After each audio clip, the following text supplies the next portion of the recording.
فصل فی الکفاءۃ الکفاءۃ فی النکاح معتبرۃ قال علیہ السلام الا لا یزوج النساء الا الاولیاء ولا یزوجن الا من الاکفاء۔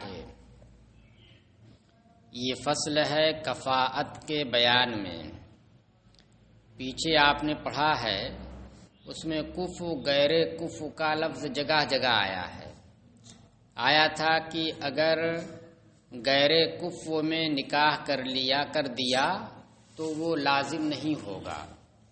لڑکی نے جو بالغ ہے اس نے اپنا خود نکاح غیر کفو سے کر دیا تو ایسی صورت میں روایت نادرہ کے مطابق وہ نکاح ہی نہیں ہوگا، اور ظاہر الروایہ کے مطابق نکاح ہو جائے گا، مگر اولیاء کو حق اعتراض رہے گا جو آر اس نے ڈالی ہے اسے دھونے کے لیے، اسے دور کرنے کے لیے، اور اس وقت یہی مفتبہ ہے کہ نکاح ہو جائے گا۔ ہاں، اولیاء کو اس لڑکی کے آر دور کرنے کے لیے حق فسق رہے گا، حق اعتراض رہے گا، اگر چاہے تو اسے ختم کروا دیں، نہیں کر پا رہے تو کوئی بات نہیں۔ تو کفو غیر کفو کی بات آ رہی تھی، تو اس لیے اب یہاں پر مستقل کفاءت کے لیے ایک فصل ہی باندھی ہے کہ کفاءت سب سے پہلی چیز تو یہ ہے، کفاءت کا مطلب ہوتا ہے برابری، تو کس کی جانب سے برابری ضروری ہے اور کس کی جانب سے برابری ضروری نہیں ہے، تو اس تعلق سے یہ ہے کہ لڑکے کی جانب سے برابری ضروری ہے، یعنی لڑکا لڑکی سے نیچا نہ ہو، ادنا نہ ہو، کہ لڑکی اعلیٰ ہو اور لڑکا ادنا ہو، یہ چیز نہ ہو۔ اور رہی بات لڑکی کی جانب سے، تو اس کی جانب سے برابر ہونا یہ ضروری نہیں ہے، وہ ادنا ہو سکتی ہے۔ پھر اس کے بعد یہ ہے کہ بھائی برابری میں جو کہا آپ نے برابر ہو یا برابر نہ ہو، ادنا نہ ہو، تو کس چیز میں اس کا اعتبار کیا جائے گا برابری ہونے کا؟ تو مختلف چیزیں اس میں ہیں۔ سب سے پہلے نمبر پر ہے نسب، کیا ہے؟ خاندان۔ تو نسب تو دیکھا جائے جتنے انسان ہیں سب حضرت آدم علیہ السلام کی اولاد ہیں، اس کی اولاد ہیں، سب حضرت آدم علیہ السلام کی اولاد ہیں، کوئی جنات میں سے نہیں یا کسی اور کی نسل میں سے نہیں، سب حضرت آدم علیہ السلام کی اولاد ہیں۔ چاہے کسی کو معلوم ہو اپنا نسب فلاں بن فلاں بن فلاں بن فلاں کر کے یا نہ معلوم ہو، تو اس اعتبار سے سب برابر ہیں۔ لیکن اس کے باوجود نسب کے اندر اعتبار کیا گیا ہے کہ کس نسب والا ہے، تو اس کی وجہ یہ ہے کہ دیکھیے سب تو حضرت آدم علیہ السلام کی اولاد ہے، لیکن پھر اس کے بعد پہچان کے لیے شعوب اور قبائل میں بٹ گئے، فلاں قبیلہ کوئی ایک سردار بن گیا اس خاندان میں، اب پھر اس کے بعد اس کے رشتہ دار، اس کے جو خاندان کے لوگ جتنے ہو گئے سب اسی کی جانب منسوب ہونے لگے۔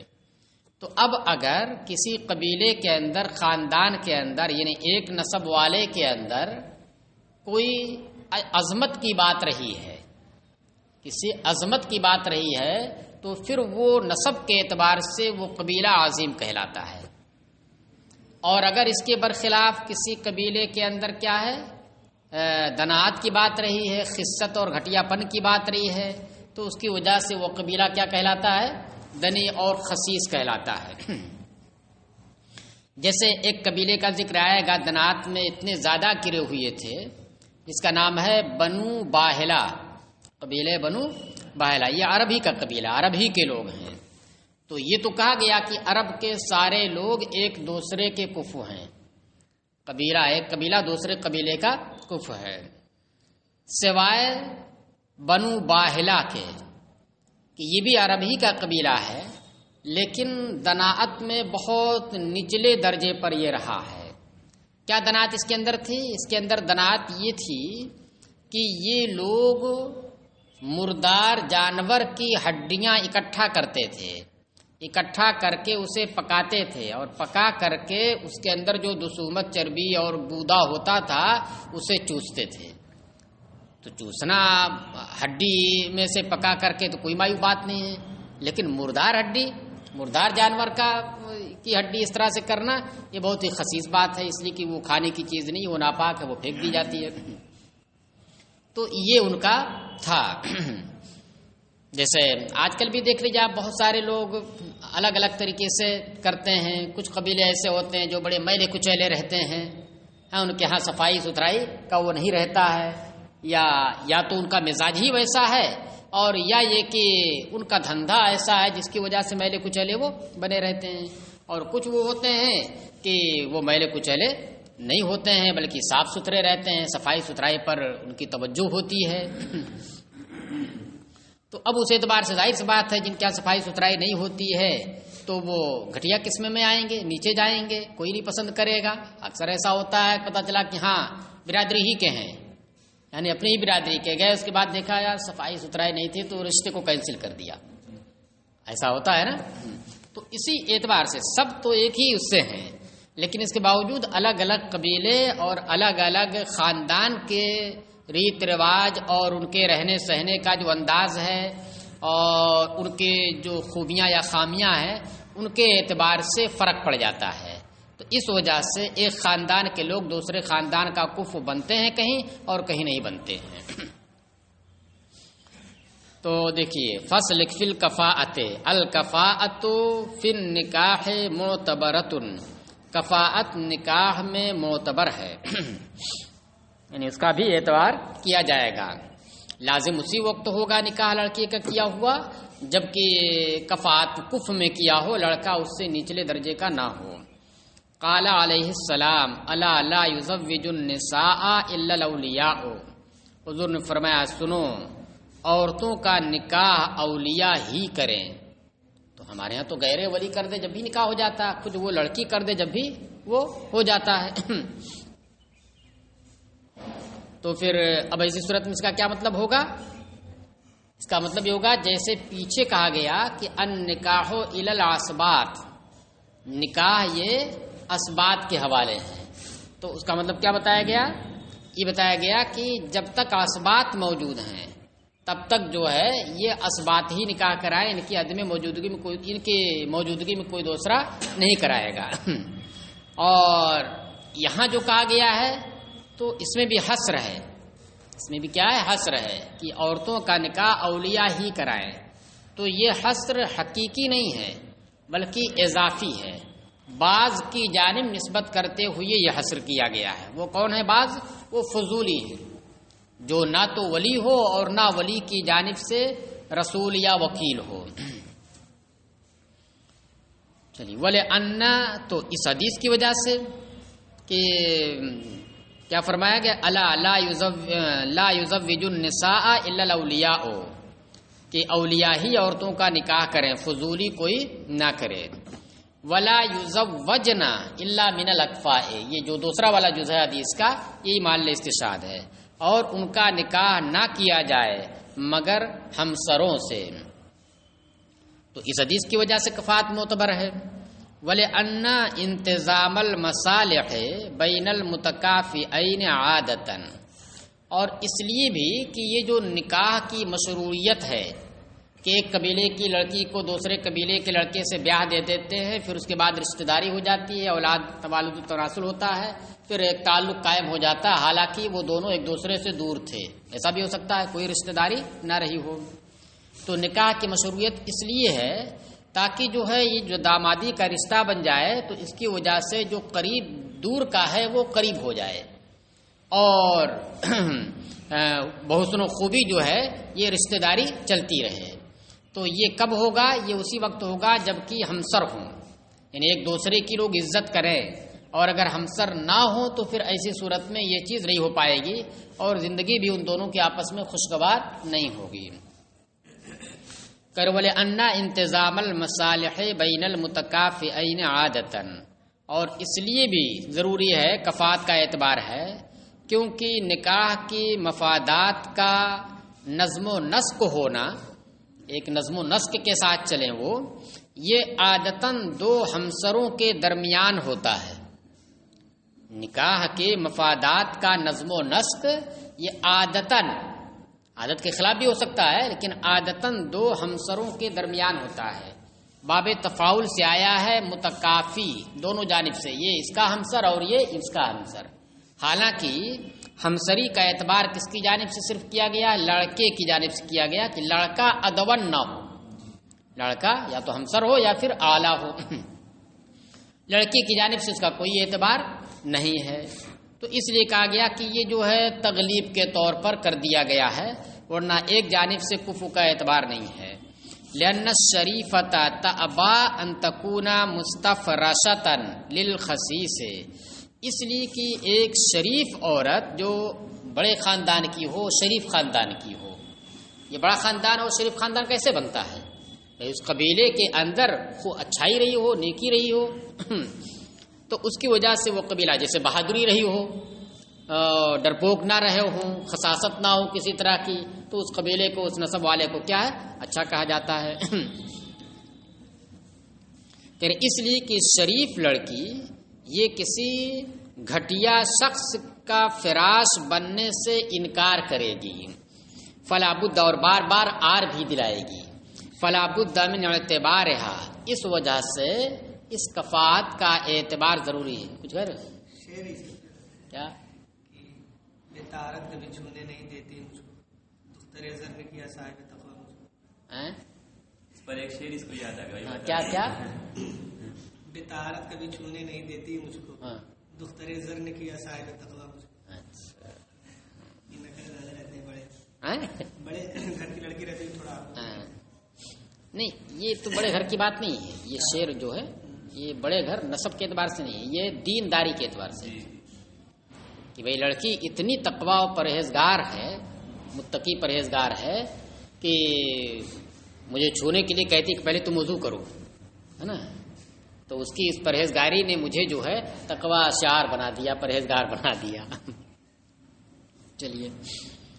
لأن الشریفة تابع ان تكون مستفرشة للخسیس فلا بد من اعتبارها، اس وجہ سے کفاءت کا اعتبار ضروری ہے. بخلاف جانبها، برخلاف لڑکی کی جانب کے، کیونکہ لڑکی کی جانب سے کفاءت ضروری نہیں. لأن الزوج مستفرش، اس کی وجہ ہے کیونکہ لڑکی اگر گھٹیا ہو تو شوہر کے لیے یہ درات کی چیز نہیں ہوتی ہے، کیونکہ جو شوہر ہوتا ہے وہ کیا اسے فراش بناتا ہے اور مستفرش ہوتی ہے.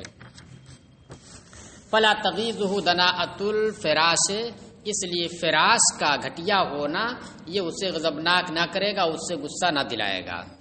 وَإِذَا زَوَّجَتِ الْمَرْأَةُ نَفْسَهَا مِنْ غَيْرِ كُفْوٍ، اور جب عورت خود اپنا نکاح غیر کفو سے کر لے، فَلِلْأَوْلِيَاءِ أَنْ يُفَرِّقُوا بَيْنَهُمَا، تو اولیاء کو یہ اختیار ہے کہ وہ ان دونوں کے درمیان تفریق کر دیں.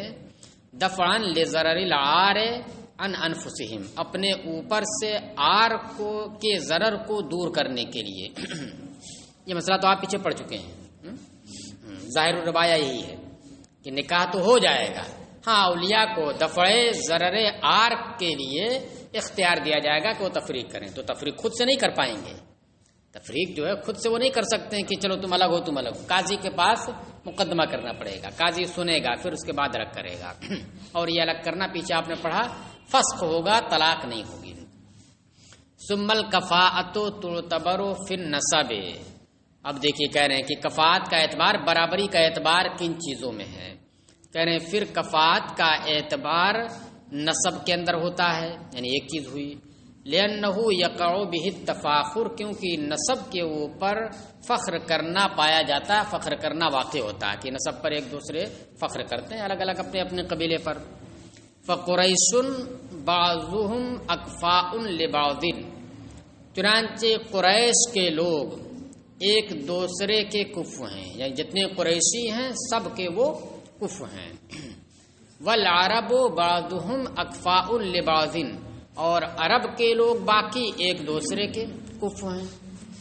دیکھیے اس کو نسب کے لوگوں نے، جانکار لوگوں نے اس کے اندر جو قسمیں بتائی ہیں، کیٹیگری بتائی ہے، تو اس طریقے سے نسب کے اعتبار سے کہ سب سے اوپر نمبر پر کون ہے؟ شعب. شعب کی جمع شعب آتی ہے، شعب ہے. یہ تمام کو یہ لمبا چوڑا ہوتا ہے، سب کو حاوی رہتا ہے. پھر اس کے نیچے آتا ہے قبیلہ، یہ اس سے کچھ خاص ہو گیا، کیا ہو گیا ہے نا، کیا شعوبا و قبائل لتعارفوا. پھر اور اس کے نیچے اور ٹکڑوں میں تقسیم ہوگا تو وہ آئے گا امارہ. قریش کے لوگ یہ شعب نہیں ہیں، نہ قبیلہ ہیں، بلکہ امارہ ہے. ویسے عام اردو بولنے میں تو قبیلہ بول ہی دیا جاتا ہے، کسی کو بھی بول دیتے ہیں نا، لیکن جو اصطلاح ہے اس اعتبار سے سب سے اوپر کون ہے؟ شعب ہے. جیسے کہ ربیعہ ہیں، مضر ہیں، قحطان ہیں، عدنان وغیرہ، یہ سب کے سب کیا ہیں؟ شعب ہے. پھر اس کے نیچے آئے گا قبیلہ آئے گا اور پھر اس کے نیچے آپ پہنچیں گے تو امارہ آئے گا. قریش کے لوگ یہ امارہ میں آتے ہیں. اور پھر اس کے نیچے آپ پہنچیں گے تو امارہ کے بعد آئے گا بطن. بطن بھی آیا ہے اس کے نیچے، یعنی خاص ہو گیا. اور قریش کے لوگ ہو گئے کیا، یہ امارہ ہو گئے. اور پھر اس کے نیچے بطن آ گیا تو بطن میں بنی قصی کے لوگ ہو گئے. پھر اس کے نیچے آپ آئیں گے تو فخذ ہو جائے گا. اور فخذ یہ کیا ہے؟ فخذ بنی ہاشم، یہ فخذ ہیں، خاص ہو گیا نا، یہ بھی قریش ہیں، قصی بھی قریش ہیں، لیکن یہ کیا ہو گئے؟ اس سے اور خاص ہو گئے. تو فخذ کون ہو گئے؟ بنی ہاشم. اور اس سے نیچے آئیں گے آخری درجے پر تو ہوگا چھٹے نمبر پر، وہ ہے فصیلہ، جیسے بنو عباس ہیں. تو کہہ رہے ہیں کہ قریش کو حضور نے فرمایا اس سلسلے میں، ہاں تو قریش ایک دوسرے کے کفو ہیں اور عرب ایک دوسرے کے کفو ہیں. اور اصل اس مسئلے میں کفات کے معتبر ہونے میں اصل حضور کا یہ ارشاد ہے، قریشن بعضهم اکفاء لبعض. قریش ایک دوسرے کے کفو ہیں، بطن لبطن، ان میں کا ایک بطن دوسرے بطن کا بھی کفو ہے.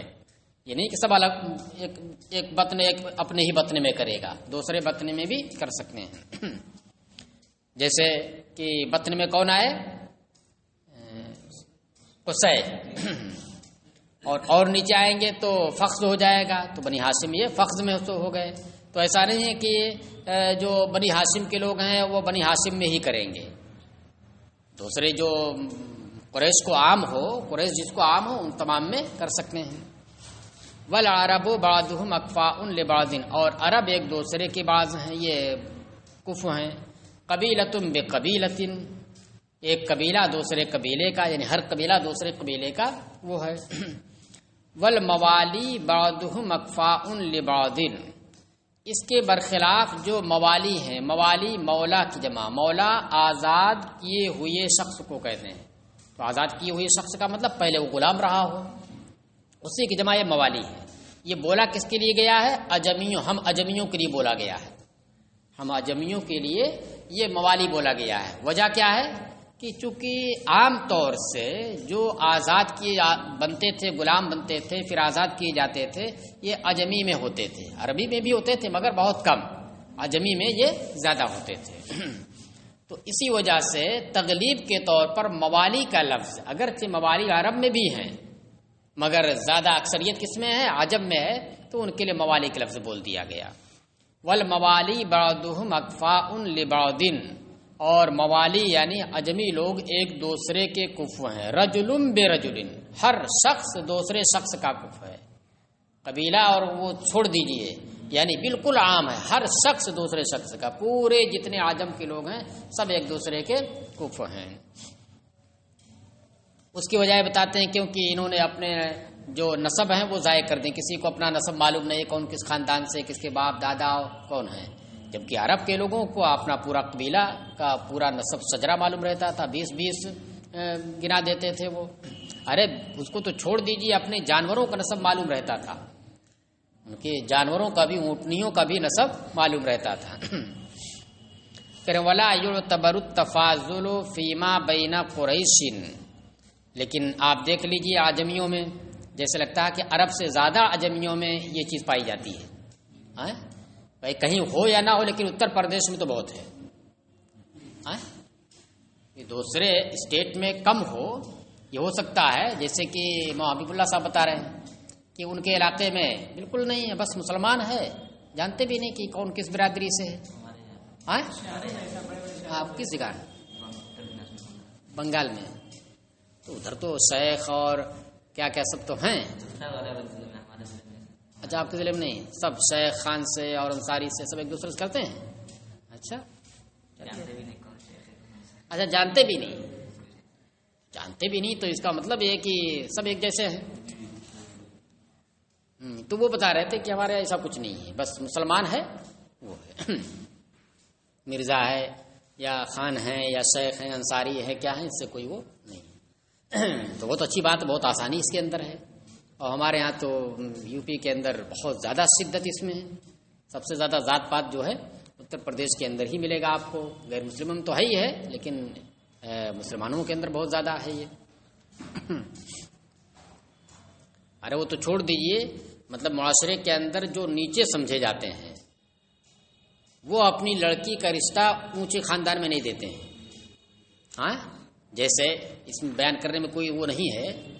انصاری نیچے سمجھے جاتے ہیں، ہم انصاری، میں بھی انصاری ہوں، ہم انصاری خان سے نیچے سمجھے جاتے ہیں. اس میں کوئی وہ نہیں ہے بیان کرنے میں. لیکن مجال ہے کہ کوئی انصاری کسی خان کے آپ لڑکی دے دے؟ ہاں یہ ہو نہیں سکتا ہے.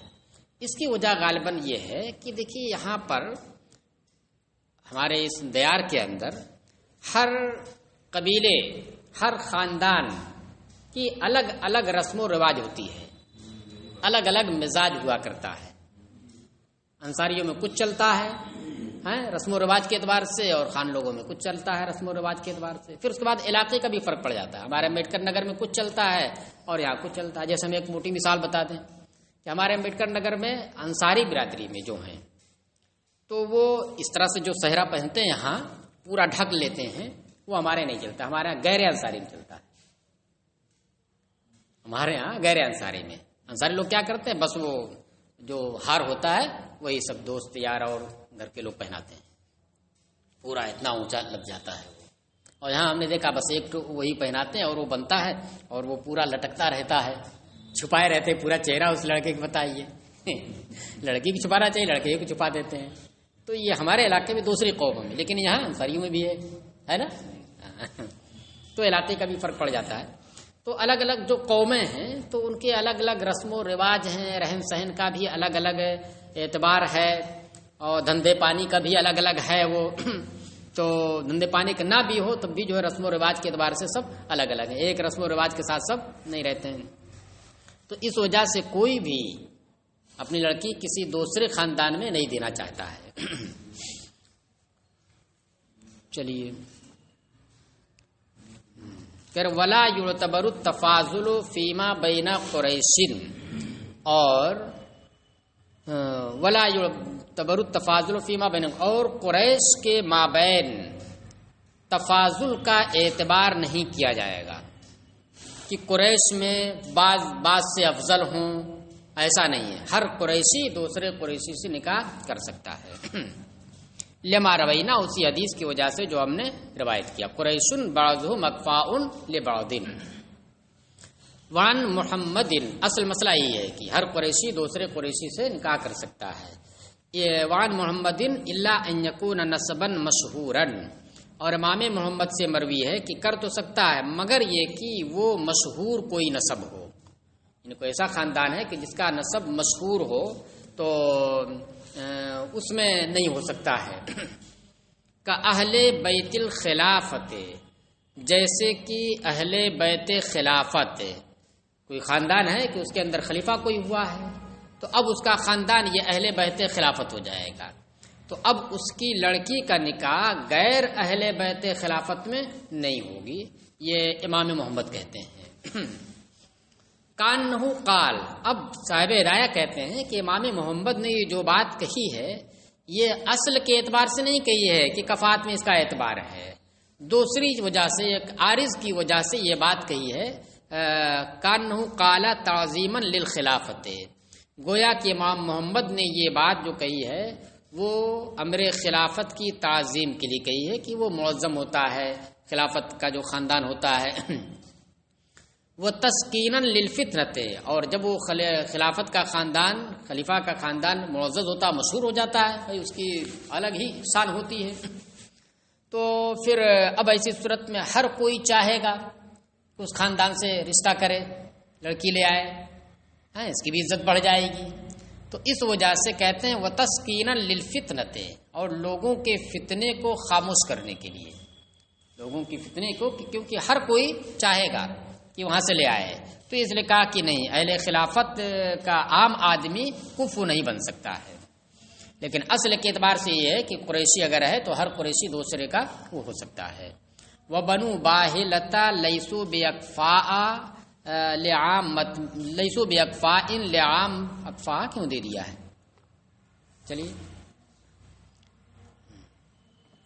وہ بنو باہلتا اس کو لگتا ہے اشیاء کی طرح سے غیر منصرف بنا لیا ہے، غیر منصرف حالانکہ نہیں ہے، اکفاء منصرف ہے. وہ بنو باہلتا لیسو بے اکفاء لعامۃ العرب، اور قبیلے بنو باہلا یہ عام عرب کے کفو نہیں ہیں، لأنہم معروفون بالخساست، کیونکہ یہ خساست اور گھٹیا پن میں ایک دم بالکل مشہور ہے، معروف ہیں. گھٹیا پن کیا وہ شروع میں ہم نے بتا دیا. وَأَمَّا الْمَوَالِي فَمَنْ كَانَ لَهُ أَبَوَانِ فِي الْإِسْلَامِ فَصَاعِدًا فَهُوَ مِنَ الْأَكْفَاءِ. دیکھیے اب موالی یعنی جو اجمی، اصل اسلام تو عرب ہی میں آیا، عجم میں بعد میں پہنچا، تو عجم کے لوگ عام طور سے کیا تھے؟ کفر کے دلدل میں تھے، بعد میں اسلام لائے. تو موالی ایک دوسرے کے کفو ہیں، لیکن وہاں پر اسلام کے اعتبار سے کفو کا اعتبار کیا جائے گا. اسلام کی بھائی کس کے گھر میں جس سے ہم شادی کر رہے ہیں وہ مسلمان ہے تو اس کی کتنی پیڑھی اسلام میں داخل ہے، اور جس سے نکاح ہو رہا اس کی کتنی پیڑھی اسلام میں داخل ہے. تو اس کو بتا رہے ہیں کہ اس میں وہاں پر اسلام کے اعتبار سے یہ کفات مانی جائے گی، کیونکہ اسلام کے اعتبار سے فخر کیا جاتا ہے. نسب کے اعتبار سے تو فرق ہوا نہیں، کیونکہ سب نے نسب ضائع کر دیا. تو اسلام کے اعتبار سے کہ ارے ہماری کئی پیڑھی سے ہم مسلمان ہیں، کوئی نئے مسلمان تھوڑی ہیں، تو اس پر فخر کیا جاتا ہے. وَأَمَّا الْمَوَالِي فَمَنْ كَانَ لَهُ أَبَوَانِ فِي الْإِسْلَامِ، اور رہے موالی عجمی لوگ تو ان میں سے جس کے دو باپ اسلام میں ہوں، دو باپ کا مطلب یعنی باپ بھی اور اس کے اوپر دادا بھی، فصاعدن یا اس سے زیادہ، تو ان میں سے جس کے دو یا دو سے زیادہ، فصاعدن کا ترجمہ ہوگا یا زیادہ، دو یا دو سے زیادہ باپ اسلام میں رہے ہوں، فہو من الاکفاء، تو وہ کفو میں سے ہے. کس کے کفو میں سے ہے؟ یعنی لمن لہو آباء فیہ، یعنی ایسے شخص کے ہمسروں میں سے ہے جس کے کئی آباء و اجداد اسلام میں رہے ہوں. یعنی دو اگر ہو گئے تو پھر دوسرے کا وہ کف بن سکتا ہے، اس کے چاہے جتنے زیادہ رہے ہوں. ومن اسلم بنفسہ او لہو اب واحد فی الاسلام، اور جو شخص تنہا اسلام لایا، اس کے باپ اسلام میں داخل نہیں ہوئے، یا ایک ہی باپ بھی ہے مگر بس ایک ہی باپ اسلام میں ہے، تنہا خود ہو وہ، یا ایک باپ اس کا اسلام میں ہو، لا یکون کفوا لمن لہو ابوان فی الاسلام، تو وہ اس کا کفو نہیں بنے گا جس کے دو باپ یعنی باپ اور دادا دونوں اسلام میں ہوں. لأن تمام النسب بالاب والجد، اس لیے کہ تمام نسب یہ باپ اور دادا سے ہو جاتا ہے. لیکن اب سوال ہوتا ہے کہ تمام نسب جب باپ اور دادا سے ہو جاتا ہے تو ہر ایک کو اپنے باپ دادا کا نام معلوم ہے، ہاں کیا تھے کیا نہیں تھے، تو نسب ضائع کرنا کہاں ہو گیا؟ تو سوال یہ ہوتا ہے نا بھی، جب کہہ دیا کہ باپ دادا سے نسب تمام ہو جاتا ہے تو کون ایسا ہے جس کو اپنے باپ کا تو سبھی پتا ہے، دادا بھی زندہ ہوں گے کچھ کے تو وہ بھی پتا ہے، وہ بھی معلوم ہے، دادا لکڑ دادا اور بھی، جیسے ہمیں کو 3-4 دادا کا نام معلوم ہے. تو اس کے اعتبار سے دیکھا جائے تو کسی نے نسب ضائع نہیں کیا ہے، حالانکہ ایسا نہیں ہے. یہاں پر اصل میں بتانا یہ ہے کہ جب بات آئے گی کہیں نسب کی بتانے کی کہ ہم فلاں نسب سے ہیں، تو صرف باپ اور دادا کا نام بتا دیجئے تو اسی سے کام ہو جائے گا، اسی سے کام چل جائے گا. لأن تمام النسب بالاب والجد وابو یوسف الحق الواحد بالمثنى، اور امام ابو یوسف نے ایک کو دو کے ساتھ لاحق کر دیا ہے، ایک کو دو کے ساتھ لاحق کر دیا ہے کہ یعنی اگر کوئی ایک باپ مسلمان والا ہے تو وہ دو باپ مسلمان والے کی طرح ہے، یعنی وہ اس کا کفر بن جائے گا۔ کما ہوا مذہب فی التعریف، جیسا کہ ان کا یہی مذہب ہے تعریف میں۔ تعریف کا مطلب کیا ہو گیا کہ کہیں اگر کسی کی تعریف، جیسے کچہری میں کورٹ میں تعریف کی بات آئی، کسی کا نام لینا ہوا اور اس کی معرفت کرانی ہے، تعریف کا مطلب تعریف و توصیف نہیں، معرفت پہچان کرانی ہے، تو امام ابو یوسف کا کہنا یہ ہے کہ صرف اس کے باپ کا نام لے لے تو تعریف پوری ہو جاتی ہے۔ تو اس کا مطلب ان کے نزدیک کیا، صرف باپ سے نسب پورا ہو گیا، اس کی معرفت پورے طور سے ہو گئی۔ تو اس وجہ سے وہ کہتے ہیں کہ ایک باپ والا اگر وہ ہے تو مسلمان والا ہے تو وہ دوسرے کا بھی کفر ہو جائے گا۔ ومن اسلم بنفسه لا يكون كفوا لمن له اب واحد في الاسلام، اور جو شخص خود مسلمان ہوا، اسلام لایا، اس کے باپ دادا میں سے کوئی نہیں لایا، تو وہ اس کا کفر نہیں ہوگا جس کا ایک باپ اسلام میں ہو۔ لأن التفاخر فيما بين الموالي بالاسلام، اس لیے کہ اجمیوں کے درمیان تفاخر ایک دوسرے پر اسلام کے اعتبار سے کیا جاتا ہے، اسلام کے سبب کیا جاتا ہے۔ مشکل تو ہوگا شادی، اس کو شادی کرنا بڑا مشکل ہو جائے گا، ایسے بھی کرنا اسلام کا۔ ہاں ہاں